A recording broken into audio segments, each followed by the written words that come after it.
बसहा पीठ असवार जखन सदा शिव ब्याहन चलेला बसहा पीठ असवार नाग ससुर गेल जटा फलक गेल नाग ससुर गेल जटा फलक गेल मैना गेली पराए बाबा जादू जनै छियो यो भोला बाबा गौरी के हरलो ज्ञान बाबा जादू जनै छियो।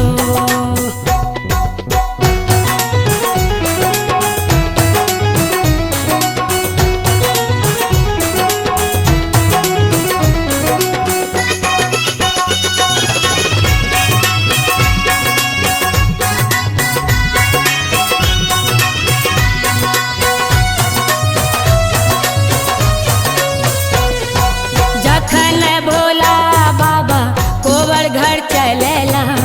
सर होइ छै कल दुआरी जखन भोला बाबा कोबर घर चलेला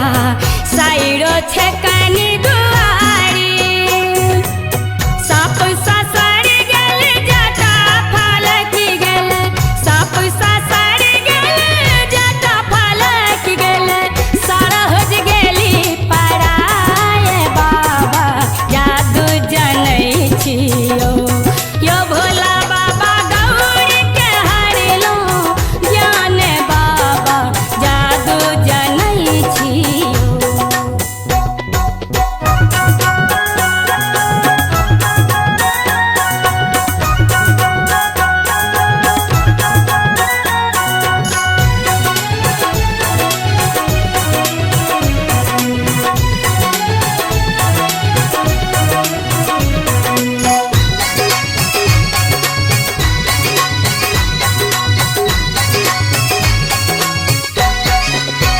खिड़की के ओटे ओटे